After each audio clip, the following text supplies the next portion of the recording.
Bienvenida, bienvenido a esta nueva exploración. Hoy nos metemos de lleno en una obra, bueno, monumental, la Ética de Spinoza. Sí, la ética demostrada según el orden geométrico. Casi nada. Vamos a usar como guía algunos puntos clave de su página en Wikipedia para intentar entender un poco mejor este tratado. Que se publicó después de su muerte, en 1677. Exacto. Y es famosa por esa estructura tan rígida, ¿no? Como la geometría de Euclides. Sí, definiciones, axiomas, proposiciones, todo encadenado lógicamente. Para llegar a conclusiones filosóficas que son, potentísimas. Desde luego, ideas como un hombre libre en nada menos piensa que en la muerte, o esa otra de que algo de la mente permanece eternamente. Tela. Pues a ver, vamos a intentar desgranar esto poco a poco. Venga. Lo primero, y quizás lo más chocante, es su idea de Dios. Spinoza dice, afirma, que Dios es la naturaleza. Deus sive natura. Exacto. No es un creador ahí fuera, separado del mundo. Es la sustancia infinita que compone absolutamente todo. O sea que todo lo que existe, existe en Dios, que es la naturaleza. Y no por un capricho divino, sino por pura necesidad. Pura necesidad lógica, sí. Como las matemáticas. Para explicar esto, usa conceptos clave. Está la sustancia. ¿Qué es eso? Dios, naturaleza. Única, infinita, eterna, existe por sí misma. Vale. Luego, los atributos. Son como las esencias o características fundamentales de esa sustancia. Conocemos dos, el pensamiento y la extensión, o sea, la materia, lo físico. Y nosotros, las cosas concretas. Esos son los modos. Mentes individuales, objetos físicos, son manifestaciones de los atributos. Dependen totalmente de la sustancia. Es como si fuéramos ondas en ese océano que es Dios naturaleza, ¿no? Muy buena imagen, sí. Y de ahí se deriva directamente un determinismo, absoluto. Claro, si todo surge necesariamente de la naturaleza de Dios. Pues no hay sitio para el libre albedrío, como lo solemos pensar. Todo ocurre por necesidad, igual que las propiedades de un triángulo salen de su definición. No hay elección real. Esto choca de frente con Descartes, ¿verdad? Con su dualismo de mente y cuerpo como dos cosas distintas. Totalmente. Spinoza dice error. No son dos sustancias que interactúan misteriosamente. Entonces, ¿qué son? Son una única y misma cosa, pero vista desde dos perspectivas distintas. Bajo el atributo del pensamiento, es mente. Bajo el atributo de la extensión, es cuerpo. O sea, no podemos decir que la mente causa algo en el cuerpo o al revés, en plan cartesiano. No en ese sentido de interacción entre sustancias distintas. Son dos aspectos de una misma realidad. Y ojo, tampoco cree que conozcamos nuestra mente mejor o más directamente que nuestro cuerpo. Ambos son modos. Interesante. ¿Y cómo llegamos a conocer todo esto? ¿Cómo funciona el conocimiento para Spinoza? Distingue tres niveles, digamos, tres tipos de conocimiento. A ver. El primero es la opinión o imaginación. Se basa en los sentidos, en la experiencia directa. Es confuso, inadecuado, fuente de errores. Como creer que el Sol da vueltas a la Tierra porque lo vemos moverse. Exacto. Ese es el nivel más bajo. Luego está el segundo tipo, la razón. Ajá. La razón ya capta las características comunes de las cosas, las leyes universales, la física, la geometría. Eso es conocimiento racional, adecuado pero abstracto. ¿Y el tercero? El tercero es el conocimiento intuitivo. Es el más alto. Una comprensión directa, inmediata, de cómo las cosas particulares se conectan con la esencia eterna de Dios, naturaleza. Ver la necesidad en todo. Vale, pasemos a las emociones, que también es un tema central en la ética. ¿Introduce el concepto de conatus? Sí, el conatus. Es fundamental. Es el esfuerzo inherente a cada cosa por perseverar en su propio ser, por seguir existiendo y aumentar su potencia. Y dice que la virtud es precisamente eso, esa potencia, esa capacidad de autoafirmación. Justo. La virtud es potencia. Y de este conatus derivan las emociones básicas. La alegría, que es cuando pasamos a un estado de mayor perfección o potencia. Un subidón, digamos. Sí. Y la tristeza, que es el paso contrario, a menor perfección. El bajón. Eso es. Y todas las demás emociones complejas, como el amor, que es alegría asociada a una causa externa, o el odio, tristeza asociada a una causa externa, pues se derivan de estas dos. También diferencia entre afectos activos y pasivos, ¿no? Muy importante esa distinción, sí. Los afectos activos nacen de nuestra propia naturaleza, de la razón. Nos potencian, nos hacen más libres, son placenteros. Son los buenos, por así decir. Bueno, los que nos llevan a la autorrealización. En cambio, las pasiones o afectos pasivos, esos vienen de fuera, son causados por factores externos. Nos arrastran. Nos arrastran, sí. A menudo nos hacen sufrir y son la causa de lo que Spinoza llama la servidumbre humana. Estamos a merced de lo externo. Pero dice que la razón puede hacer algo ahí, ¿no? Podemos gobernarlas, dejar de ser sus esclavos. Y aquí entramos ya en la quinta parte, en la liberación. ¿Cómo conseguimos esa libertad?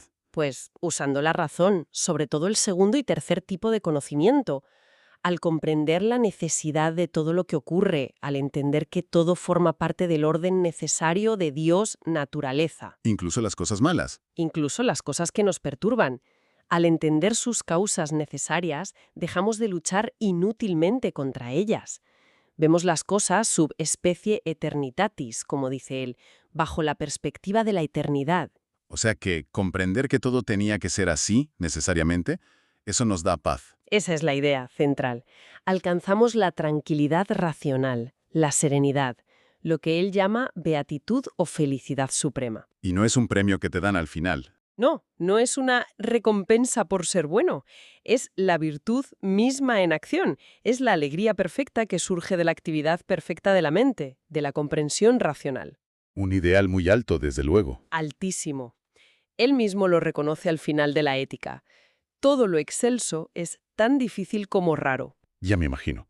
Y de hecho su obra no fue precisamente bien recibida en su tiempo. Que va fatal. A pesar de su intento de rigor lógico, la ética fue prohibida por la Iglesia Católica, por las autoridades holandesas, poco después de morir él. ¿Acusada de qué? De ateísmo, de panteísmo fatalista, de blasfemia, le dieron por todos lados. ¿Pero su influencia? Subterránea al principio, pero inmensa a la larga. Resurgió siglos después y ha influido a muchísima gente. Hegel, Nietzsche, George Eliot, hasta Borges. Aunque también ha tenido sus críticos, claro. Sí, Schopenhauer, por ejemplo, le criticó por usar palabras como Dios o sustancia de forma, poco convencional, decía él. Y hay debates sobre si demostró bien todo lo que quería demostrar. Bueno, para recapitular un poco, hemos visto esa idea central de Dios como naturaleza, el universo determinista, la unidad mente-cuerpo. El conatus como motor de la vida y esa búsqueda de la libertad y la felicidad a través de la razón, de comprender el orden necesario de todo. Exacto. Un sistema filosófico completísimo y muy exigente. Desde luego. Y quizás, para terminar, podríamos dejar una reflexión en el aire, ¿no?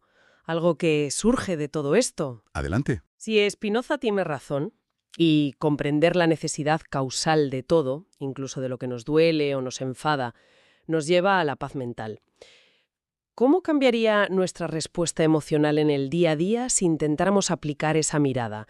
Si ante una dificultad o ante ideas con las que chocamos, contempláramos esa necesidad inherente que él postula.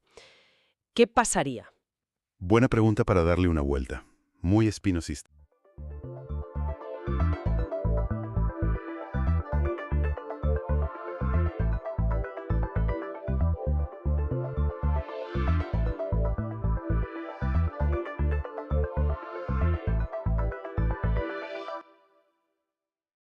Bienvenidos.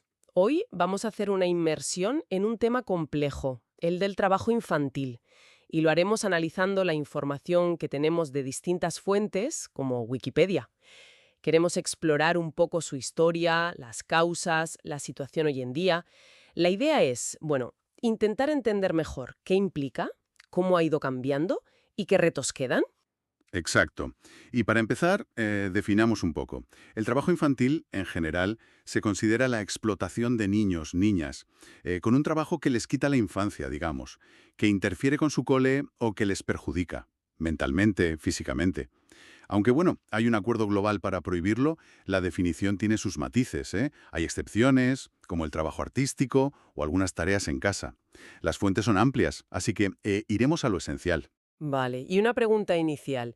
¿Siempre se ha visto mal? Porque las fuentes dicen que antes, en sociedades preindustriales, pues trabajar de niño era normal, era parte de la vida, necesario para que el grupo sobreviviera.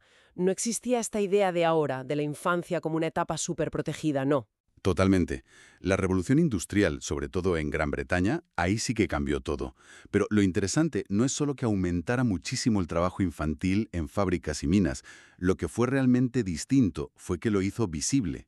Lo puso sobre la mesa como un problema social, moral, por primera vez a gran escala. Ah, claro. Hablamos de niños, a veces desde los 4 años, metidos en fábricas, en minas, con jornadas de, hasta 12 horas, condiciones horribles. Piensa en los desollinadores, por ejemplo.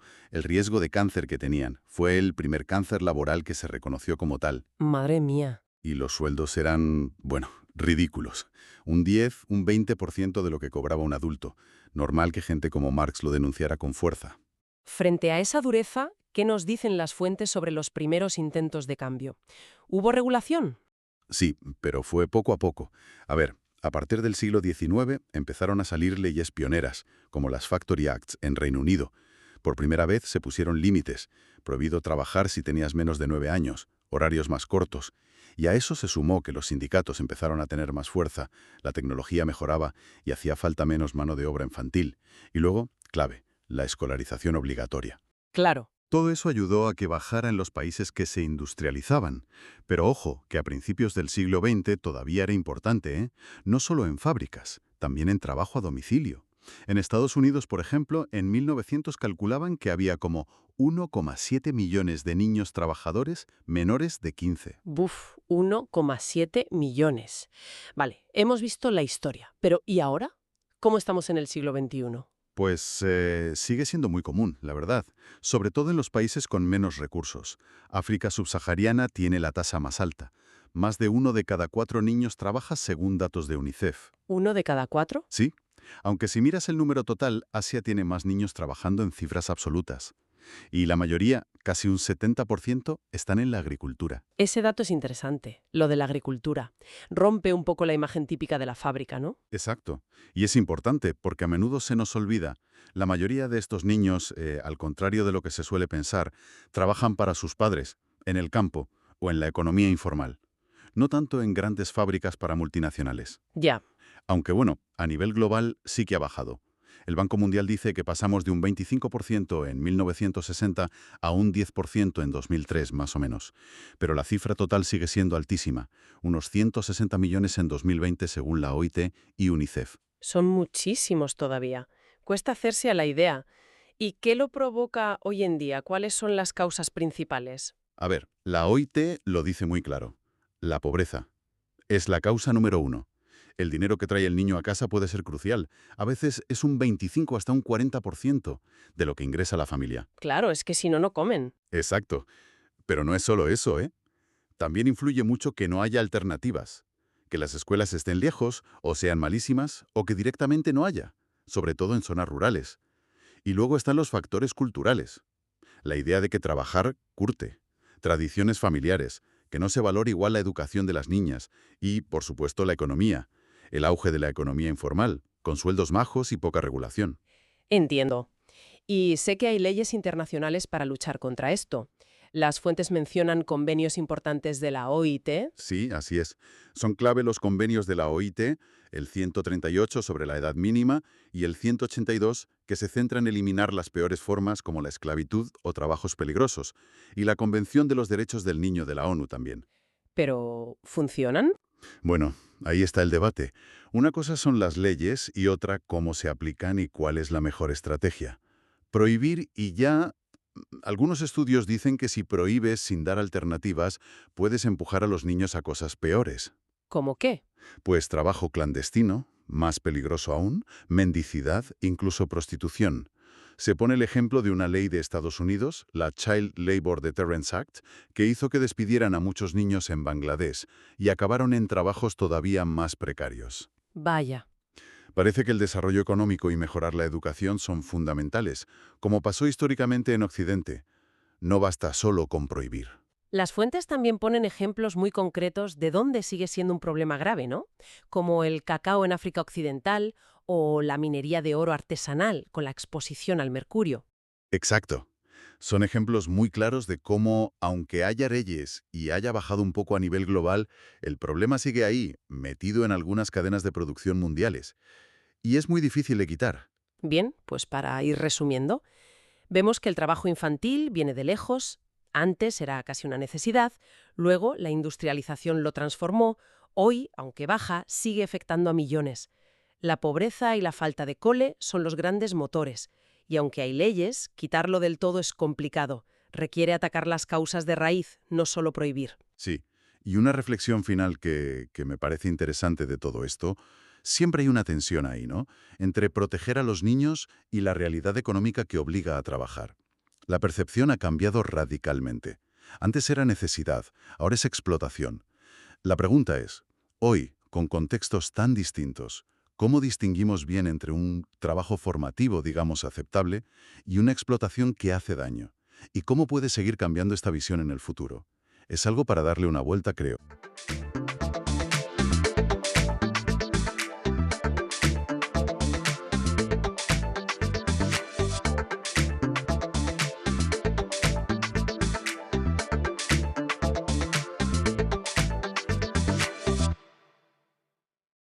Bienvenida o bienvenido a esta exploración del fascinante mundo de las enzimas. Hoy nos vamos a sumergir en qué son y cómo funcionan, basándonos en información detallada que hemos recopilado. Queremos entender bien qué son estas moléculas, cómo consiguen esa magia química y por qué son tan cruciales, no solo para la vida, sino también para la industria. Vamos a ello. Exacto. Vamos a ver su estructura, su increíble capacidad catalítica, cómo se controla todo eso, y pondremos algunos ejemplos que son, la verdad, bastante sorprendentes. Vale, pues empecemos por lo básico. Una enzima, en esencia, ¿qué es? Pues mira, es un catalizador biológico. Normalmente son proteínas, aunque hay excepciones, que lo que hacen es acelerar, y mucho, las reacciones químicas. Y lo clave es que no se consumen en el proceso. Cogen unas moléculas, los sustratos, Y las convierten en otras, los productos. justo, transforman sustratos en productos. Y no hablamos de unas pocas reacciones, ¿verdad? Creo que hay miles descritas. Sí, sí, más de 5.000 tipos de reacciones bioquímicas distintas que dependen de enzimas. O sea, casi todo el metabolismo celular. Piensa en la digestión, la energía, todo. Y la velocidad es brutal. Hay enzimas, como una llamada orotidina 5'-fosfato descarboxilasa. Vaya nombre. Sí, un poco lioso, pero bueno, lo importante es que acelera una reacción que sin ella tardaría millones de años. Y la enzima lo hace en milisegundos. Millones de años a milisegundos. Es casi inconcebible. Totalmente. Sin esa aceleración, la vida compleja, vamos, no existiría. Y un punto importante, no cambian el equilibrio final de las reacciones, solo la velocidad a la que se alcanza ese equilibrio. Entendido. ¿Y cómo lo hacen? ¿Cuál es el truco? Recuerdo algo de una llave y cerradura. Sí, esa fue la primera gran idea de Emil Fischer allá por 1894. La enzima y el sustrato encajaban como una llave en su cerradura. Muy gráfico. ¿Pero sigue siendo válido ese modelo? Es una buena analogía para empezar, pero se quedó corta. Unos 60 años después, Daniel Koshland propuso el modelo de ajuste inducido. Ajuste inducido. ¿Qué significa eso? Pues que las enzimas no son rígidas, son más bien flexibles. Cuando el sustrato se une a una zona específica, el sitio activo, la enzima cambia un poquito su forma, se amolda al sustrato. Ah, como si la cerradura se adaptara un poco a la llave al entrar. Exacto. Y ese abrazo molecular, ese ajuste, es lo que optimiza la catálisis. Lo que hace es estabilizar el estado de transición de la reacción. El estado de transición. Ese punto intermedio de máxima energía, ¿no? Justo. El momento más difícil para la reacción. Al estabilizarlo, la enzima baja muchísimo la energía necesaria para llegar a él, la famosa energía de activación. Es como si rebajara la altura de una montaña que hay que escalar. Claro, así la reacción puede ocurrir mucho más fácilmente y rápido a temperatura ambiente, digamos. Precisamente. a temperaturas compatibles con la vida. Y además de rápidas, son súper específicas. Eso siempre me ha llamado la atención. Sí, muchísimo. Esa especificidad viene de la forma tridimensional tan concreta del sitio activo, pero también de las cargas eléctricas, de las zonas que repelen o atraen agua. Todo está perfectamente diseñado para reconocer a su sustrato y no a otras moléculas, aunque se parezcan mucho. Incluso si son casi idénticas. Incluso. Hay enzimas como las polimerasas de ADN que copian nuestro material genético, que tienen hasta mecanismos de corrección. Si se equivocan y meten una pieza incorrecta, pueden quitarla y ponerla buena. Una precisión asombrosa. Vale, son rápidas y específicas, pero su actividad no puede estar siempre a tope, ¿no? Tiene que haber algún tipo de control. Fundamental. La célula necesita regularlas de forma muy fina. Existen moléculas que las frenan, los inhibidores, y otras que las activan. Los inhibidores. Ahí entran muchos fármacos, ¿verdad? Exacto. Muchísimos. La penicilina, por ejemplo, inhibe una enzima clave para las bacterias. Las estatinas, para bajar el colesterol, inhiben otra enzima de la ruta de síntesis del colesterol. Y también hay venenos potentes, como el cianuro, que actúan inhibiendo enzimas vitales. Y hay distintos tipos de inhibidores, ¿no? Sí, principalmente competitivos, que se parecen al sustrato y compiten por el sitio activo. Y no competitivos, que se unen a otro sitio de la enzima y cambian su forma impidiendo que funcione bien.